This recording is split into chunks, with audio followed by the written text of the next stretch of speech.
Hello and welcome to this edition of Political Smackdown. I'm Andy Debman. I'm your host this week. We're kind of short-handed this week. Betsy Wells had a little bit of an emergency pop up this morning she needed to attend to.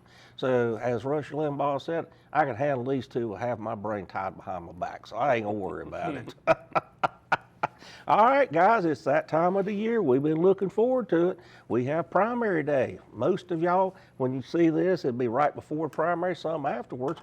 But we need to make some predictions, Wes. We'll see how big of idiots we really are. So start off with us. I hope we can find that crow next week. Ain't that true? Let's start off on the school board. School board, that has been one more race, has it not? Oh, yes. All the collateral discussion, rumors, accusations, I don't think we've ever seen anything like that at home in a local race. For a school board. For school board. Now, we've had some sheriff races that got heated, like in '94, but no, not school board. And I hope whatever happens Tuesday, of course, we've still got an election in November. Mm-hmm. And I think it's reasonable to think that the Democrats may present at least a challenge or so in November. Now, who did Dan Crawford beat for sheriff in '94 before we got Ron McKinney. Yeah, that was pretty rough, I remember. Yeah, he was chief deputy. And that, everybody thought it was his race to lose. That's back when the Democrats were still doing all the fighting. Yeah. Well, welcome to that, fellas. I don't miss that part of it. But even that wasn't quite like this. But I do hope, end of the day, before I start predictions, I hope after Election Day, we collectively can all take a step back and sort of reset so that in December we can come back with a functional school board that can work together to bring about some things that may need to be done. Maybe Santa Claus will bring it to us this year, you think? That may be all we can hope for. Now, I think the incumbents are always carry an advantage into any election, which would be Bridges, Blanton, and Grigg. I do think they have some advantage coming in. Yeah. They appear to be fairly strong. I think there are former members, Queen and Fitch, that carry some of that name ID and seem to have pretty well organized campaigns that I think will be strong by nature of that, if nothing else. And then I think Sheila Knipe's going to at least challenge one of the incumbents in a close race for the last seat. That's my gut on it. Others, Bridges, Self, and Carpenter, I think particularly Bridges has run a strong campaign, but I think Knipe may have the edge of the new face. Of course, she ran 4 years ago, so she brings some of that forward as well. But I think the challenge will be for the fourth seat, probably not the first and second. Well, Mike, this thing has been very interesting. We've had lawsuits thrown around in this race. We've had a potential physical altercation between members. I mean, it's got a little bit of everything. It's like professional wrestling to me. But do you remember back in the day when we had 3 separate school boards? Nobody ever went to see what Hoyt Bailey was doing on the county school system. He just was there. The main thing he did was spend 20 years trying to pass a school tax. Yep. That we remember. Yep. And finally got it. Well, Wes and I have some agreement here. 4 years ago in the primary of 2022, the top 2 vote getters were Danny Blanton and Aaron Bridges in that order. I tend to think that they are likely to be the top 2 vote getters this time. And interestingly enough, they are very different individuals. Mm-hmm. Danny's been there for, 3 terms plus? About 16 years. And, Does that sound right? It's been a long time. Something like that. But if I'm being just totally honest, I have some hunches, but no certainty about the 3rd and 4th seats. Obviously, you can't be certain without polling and so forth, but the first 2. But history seems to tell me, and the way they've run this time, that those 2, Mr. Blanton and Mr. Bridges, likely win. I think Wes has a point that Ronnie Grigg, as an incumbent, does carry some do it. Robert Queen's a former incumbent. He got beat for the last seat 2 years ago by, I think, 100 and some votes maybe. It wasn't by a lot. Close. I do think Sheila Knipe, who ran 2 years ago, has a better chance of being a 3rd or 4th person this time because she's got 30 years in schools and working in schools, and she's actually, out of 9 people on that race in the Republican primary, is the only female. And I think that probably falls to her advantage with males Certainly. and females that think we ought to have another female. Well, having to deal with Debbie Cleary all those years as the only female, I can tell you, there is a built-in advantage. How did that work out for you? I won, but barely. I did. I will take up. I did beat her one time completely, and her uncle down at Earl Dickey had a screaming fit. I thought he was going to go and interrogate every voter down there to see who voted. Worked for him. out better for you than it did Joe Carpenter. And Yeah, it did. the dark horse in the race, if enough people have paid attention, is Brandon Bridges. Yeah. He's a level-headed guy. He won't align with one faction or the other of what we have now. He will take everything individually, but he has run a pretty low-key campaign overall, wanted to spend less than $1,000. As several of them did, including Aaron Bridges. So, And a lot of them just don't want to deal with the but I think paperwork. he's a dark horse, but I think those two are for certain, and I think the other two come out of Ronnie Grigg, Robert Queen, Sheila Knipe, and maybe Brandon Bridges. Well, and this is the other thing too. I wonder about, fellas. You've got 2 Bridges in there. You think maybe there'd be some confusion? Maybe. Could I mean, that's something that I really hadn't thought that much about. That's a good point. And I just noticed Rodney Fitch has not seemed to take a lot of hold. Whenever he did his interview with our new media, there was very little reaction to it. I don't know. Rodney may do better than I'm seeing, but you got a lot of people that are capable of serving. The other 2 probably well capable, but I just haven't heard much out of Carpenter himself. Well, and Mr. Grigg has took a lot of crap from a lot of people with all kind of secret smear campaigns and whatnot that has and no that's going place. to turn out some base for him. I was Oh, going to yes, say it that's will. one of my thoughts is that all this turmoil surrounding him and secret from burner phones, text, bringing up his past from decades ago even, that could turn out to his benefit, not his detriment. It Who could. knows? That's hard to say. Well, it's just we'll know Tuesday night sometime. sir. All right, Hey, guys. wait. You're not going to come out with a prediction? You get to eat crow next week, too. Well, I'm kind of like Mike. I really see Danny Blanton and Aaron Bridges. Okay. Those are 2 that I'm pretty certain about, because just based on what I'm seeing, and you know, people can say what they want about Danny, but he has got a faithful following. No doubt. I mean, it's surprising who all will do that. But the other 2, I mean, you about just throw a coin in the air on that one. yeah. That's about where I see it. All right, let's move on to county commissioners. Mike? Well, I have gotten a lot of mail from one county commission candidate. I've gotten 8 pieces from him and another piece from a third-party independent supporting private property rights that endorsed him. Do you think maybe the guy that was printing it maybe was going to get a new BMW or something? I wish I knew who it was. I can't answer that question. But I think that you can't say anything but Wayne King will likely be the top vote getter. I think so. Direct mail generally works, and Wes didn't pay me to say that. I might, though. But in a local race like this, where Wayne was known within the Republican Party, and where he's been active in the state Republican Party, was a vice chair. He worked for Mark Meadows on his staff when he was a congressman. And then when Mark Meadows went to work for Trump in the first term, Wayne started a lobbyist business and is still well known around the country by a lot of Republicans. He's got a lot of contacts.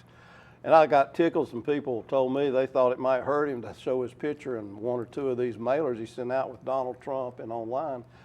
Well, I saw the Carolina Journal poll this week that just came out. 80% of Republican primary voters are supportive of Donald Trump.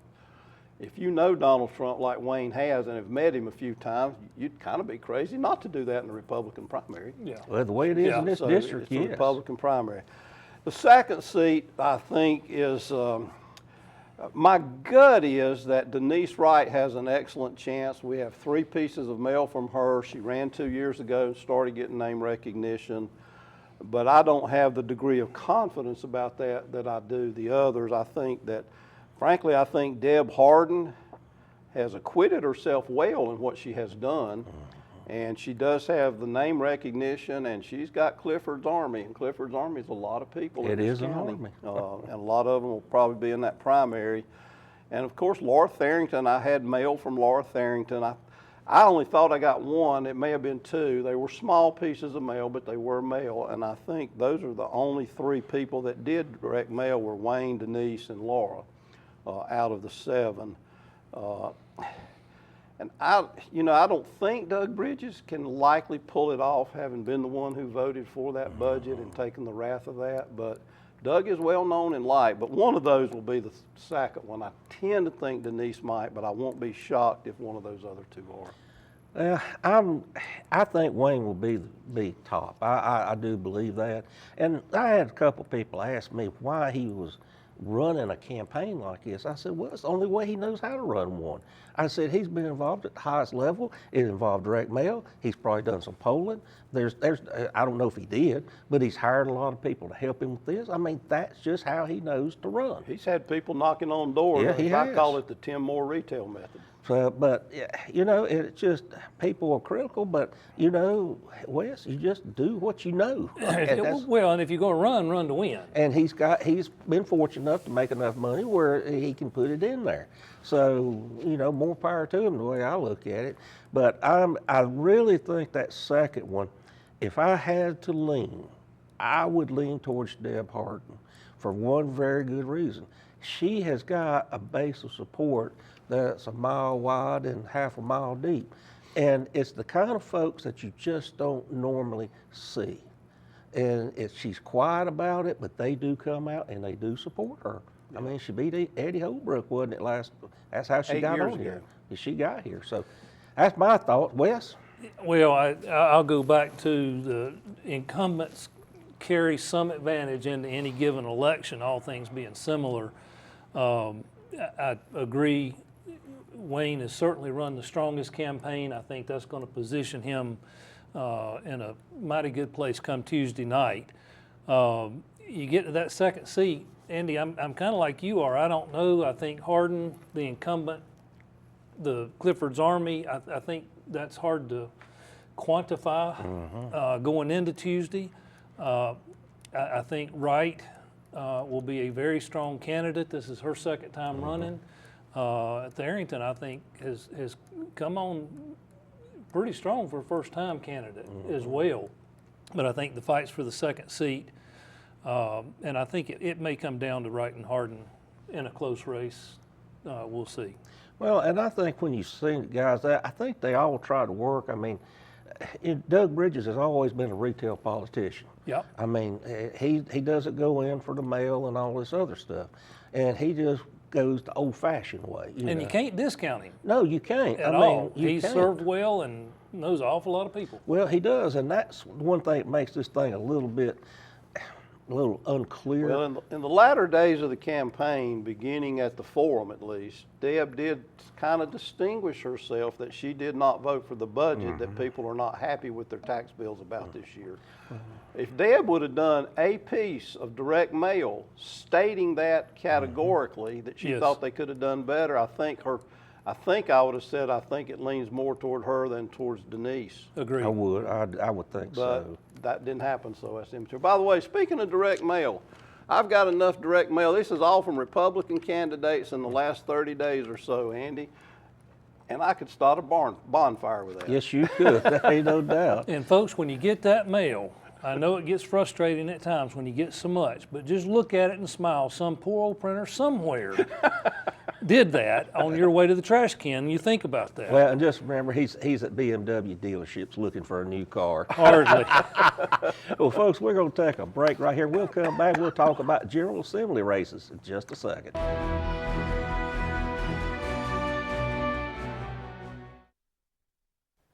Education is our most powerful tool to improve and change our world. Hi, I'm Rhonda Benfield, your host for School Matters. Join me for a new program every other week with information from and about the students and staff of Cleveland County Schools. Discover what our schools are doing to challenge students and help them reach their full potential. You can catch us on Spectrum Cable Channel 19 or stream us live on c19.tv.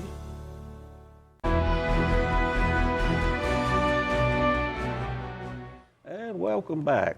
All right, Wes, let's talk a little bit about, we've got one General Assembly race here that is really heated up. Talk to us a little about it. Well, the Kelly Hastings, the seat currently held by Kelly Hastings, that's turned into a real race. There was some Challenger. right, and challenger Caroline Eason.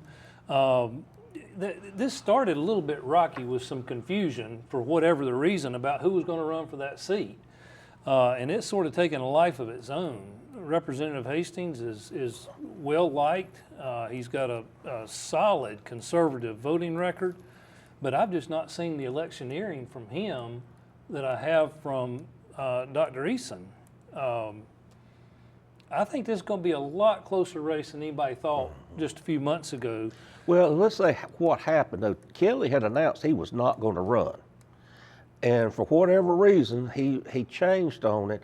And I think Miss Eason was already had pretty much announced by then because she thought it was going to be an open seat. She was committed to it. Yeah.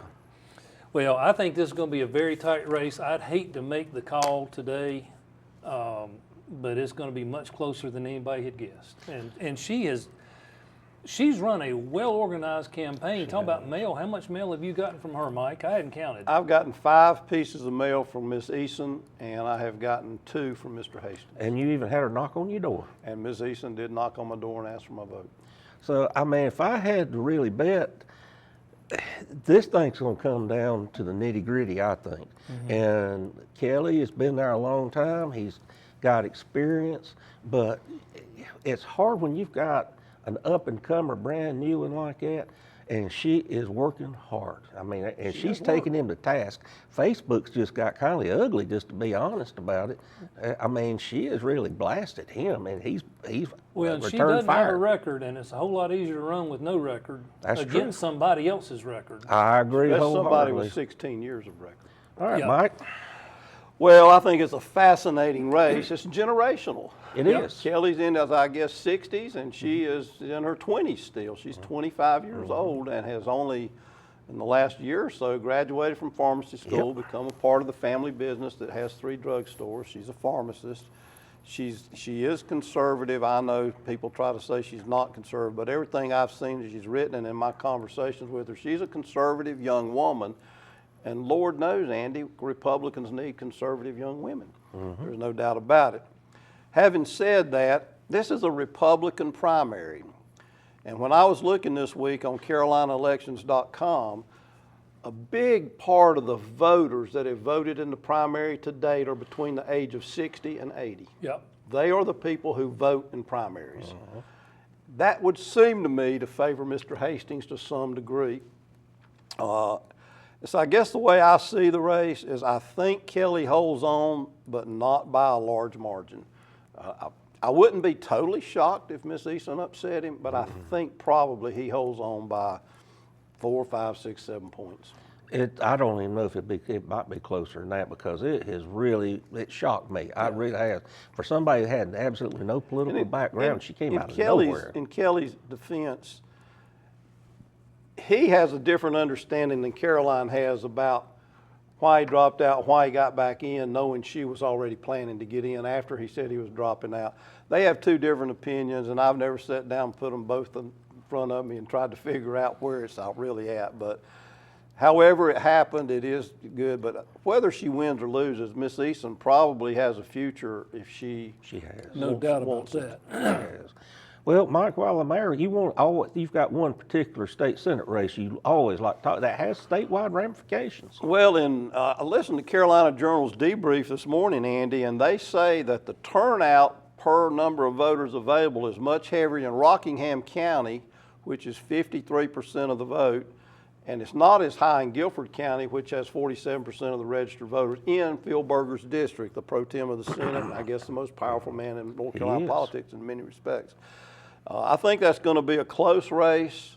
I know it's going to be a close race. I'm sure of that one. Yeah. It's going to be a close race. But Mr. Berger would probably win, I think, but not by much. And there again, I wouldn't be shocked if the sheriff upset him. Well, that one has been another one ugly. You shared some of the political cartoons, but it's been something to behold, Wes. Who would have ever thought that this would really be this close? Well, and if Berger gets beat, it's going to be shockwaves that'll be felt to Washington. Oh, goodness, yes. That would be a major. And you know what will happen in the Shift. General Assembly in the short session? All of a sudden, the speaker looks a whole lot better positioned to negotiate. whatever- Rockingham County's not going to get a nickel. Nope, they are not. Yep. No, they're not. All right, let's move on. Talk quickly about Congress. It seems like Tim Moore has got a little bit of a primary. Don't know much about it, but he is dropping mail like it's leaves off a tree. Well, Congressman Moore is going to run to win 100% of the time. Yes, he Doesn't is. matter who he's running against. You said a little bit of a primary. It's a mighty little bit. You wouldn't know it by how he's working. No issue there. I think the U.S. Senate primary is going to be more interesting yes. on our side with Whatley, the anointed Republican, to win. I think Brown's going to give him a pretty good challenge. It would be a greater challenge had Morrow not stepped in. I think that's going to dilute Brown's vote a lot, but Whatley wins that one in a And walk. she is such a wild card. I mean, she's Oh, come yeah, out of yeah. nowhere for things. I mean, and let's face it, Mike, she has a bit of a following herself. Yeah, she does, no doubt about it. Let me back up to the Tim Moore race first. One thing you notice about Tim Moore, he is running, he is mailing, he has gone to all the voting sites, he has used social media. You hadn't seen him on TV. You would have seen him on TV if he thought he had a race. Yeah. Yeah. There's no doubt about that. So he'll win 75-25 probably, maybe a little less or a little more, but I'd say 20 to 25% of the people will always vote for whoever the other person is than the one that's in. Well, that's sort of the way I look at it. Well, before we leave elections, anybody else Well, got let me something talk else? about the Whatley race. The Carolina Okay. Journal poll showed that Whatley is up like 30-something% to 8% for Brown to 2%, but it showed 50% undecided just in the last week. They don't know who in that he race. is. And so I think he likely wins with something less than 50, maybe even less than 40. But I don't think Michelle Mara does as well. I know she doesn't win. I'm sure she doesn't win. And she won a primary against Truitt Yeah. for school Yeah. board 2 years ago. But she got in late. Don Brown is a true conservative, a former military man, but I just don't think he's had the money to take any traction. And then Whatley in a Republican primary has that key endorsement of Donald J. Trump. Well, he does. Well, Wes, but still, people really don't, unless you're an insider, you really don't know who he is. Well, or from Gaston County, Yeah. which is where he's from. You don't, but I think it's that undecided vote, which way they swing. And this is the case where one good commercial, one good piece of mail hitting the right constituency could make a big Could difference do in it. that race. All right, we're getting close on time, guys, but I feel like we need to at least talk a little bit about the State of the Union address this week. Wes, I mean, I know that you and I have had issues with some behaviors of President Trump, and he didn't disappoint this time around at the State of the Union. I don't know how many names Democrats got called, but it got more colorful as it went on. It did. You know, you asked a question in what you sent out. Was anything that Trump said true? And I think Mike and I can attest, yes. At least one thing, when he said the Democrats are crazy. No, we've been tested. We really aren't. We're short on time, so I'll try to keep this short. It was typical Trump speech, but rambled less than usual. More control, but a very long speech. I think the human interest stories added a lot to it.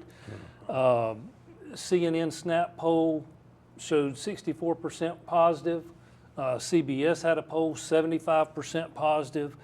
But there is a big difference between showmanship and good policy. Trump certainly won on the showmanship. I'm not real happy with some of the meat on the bone, though, out of that speech. Yeah. At the end of the day, it was a bad night for Democrats, bad look. So gear up for a very contentious summer and midterm cycle. I think so, Mike. Well, I'll mention two things that Trump was correct about, that, and there are a lot. It was one of his better speeches overall. I mean, it had some typical Trump exaggeration, but it had a lot of factual good stuff. Culture and immigration issues hit the right chord with a big majority of the American people. The cultural issue of the young lady who, when she was much younger, A school sent her off to tell her that she acted more like a male, so she ought to transgender into being a male without parental consent. Finally got overturned. The lady was there. She's now content to be a woman and got a full ride to Liberty University. And when she was introduced, Andy, if anybody other than John Fetterman stood up and clapped for that young lady, when Trump said, shouldn't we all agree that parents should be involved with their young children and not third parties deciding that? I think the Democrats messed up there with the public. They did. And on the other one I would mention is that when Trump made the statement, can we all agree that the number one thing we need to do is protect the American people, not illegal aliens, and none of the Democrats stood up. I think that was a bad look for them. That's two things I think were a bad look for. Well, and I see what you say. I mean, but you know, we Democrats, we tend to walk into every bear trap that gets laid for us, it seems like. Walked into that one. I mean, well, they went in with a smile on their face, unfortunately, but hopefully somebody will learn. All right, guys, let's go to the lightning round. What you got for us, Wes? Well, found out something this week of which I was unaware. In 2024, Pete Buttigieg and the ranking member on the Appropriations Committee requested $20 million to develop female crash test dummies. Apparently, this has been a thing since 22, when 66 members of Congress sent a letter to Buttigieg asking him to make sure that male and female crash test dummies were used equally. All this was happening at the same time. Supreme Court nominee and now Justice Ketanji Brown Jackson could not define woman. So the prototype was rolled out under the Trump administration this fall and will soon be required for testing. But Mike, it remains unclear how Democrats will be able to confirm the use of female dummies. Mike? Well, in North Carolina, it is a law that if you early vote but die before Election Day, your vote is supposed to be removed. As you know, your ballot is numbered and your name is attached to it, even though it's supposed to be a secret ballot, but it can be pulled out. And last year there was, in 24, Wake and Rowan County had 7 Board of Election members who refused to remove those ballots. An administrative law judge has now for the second time ruled that the new Board of Elections, now controlled by Republicans, got to go back and reconsider that and wants them to tell those people they have to follow the law. And if you die before Election Day, you get pulled. Well, I had something a little interesting. The FAA handles all our flights across the country, good or bad, said that they wanted people to start dressing better when they come to get on a plane. And that it was time to get rid of all this other smelly feet and everything else that you ever seen, smelly food, what have you. Well, Tampa Airport in Florida took it a step further this week.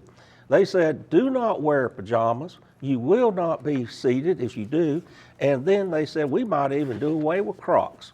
Well, there was such an outrage that went on, and it didn't take long. And they went back and had another press release and said, oh, we was just kidding. We didn't mean that. So, folks, whatever. Before you leave quickly, you got a minute? Yeah. John Fetterman wore a suit to the State of Union address. He Can did, y'all and believe he that? stood up. And stood up and clapped. And A I Democrat bet- from Pennsylvania. Well, good for him. But anyway, folks, but keep your shoes on when you're flying. People don't want to smell your feet. Well, that's all we got this week. Hope you learned something. And we'll be back again next week with a new edition of Political Smackdown.